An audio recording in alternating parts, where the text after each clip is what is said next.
Hey, let's keep going. Hypothesis testing. I know hypothesis is big. That's not my fault. I'm just rolling the ball with you guys. So, step 1 and 2 we did. We have explained what is 1 and B. This is just what I said. Confidence interval of 1. We want the chance of setting someone free that's guilty lower than the chance of putting someone in jail that is not guilty, right?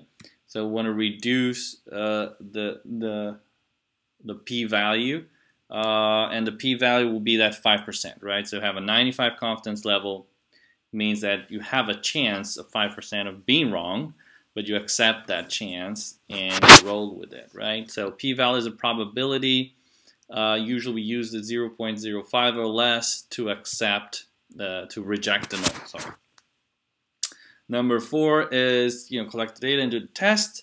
So you can do a z distribution, which is standard deviation is known, the population is large enough, or a t-test. And the t-test is the one that we're going to focus here. Is when you have a smaller size distribution, we can use to higher as 1. When the standard deviation is unknown and you have a smaller size, and usually it is, right, because they're collecting data here from a sample, right? So the t-test, the student t-test, that was actually, there's a big story about that. I probably had that on their stats class. Was developed in Ireland, actually, when the person was studying more than 100 years ago, studying how to brew Guinness beer and testing the quality of the beer there. Anyway.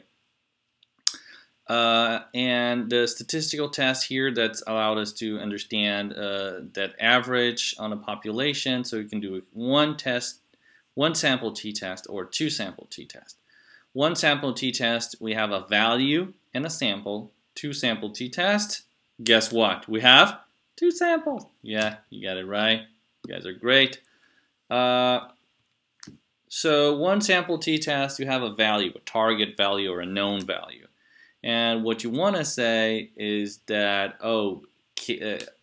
is the mean of that the population, can be that value, yes or no, right?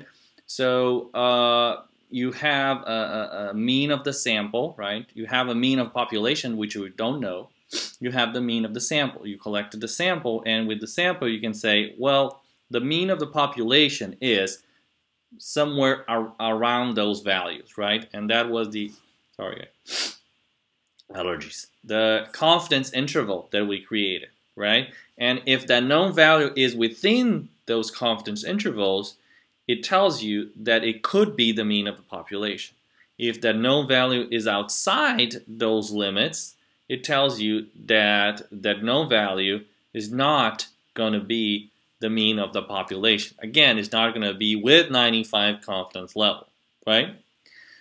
So that's what you're doing. The hypothesis test is that the mean is going to be equals to that target or known value, and the alternative hypothesis could be higher, lower, or different than known value.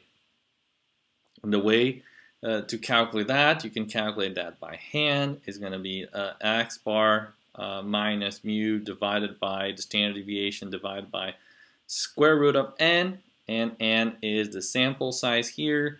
Mu is the value, the target, and x bar always the mean, the sample mean here, right? So that test could be what we call the one-tailed t-test, two-tailed, or a two-tailed t-test, right? And we're going to see how important that is.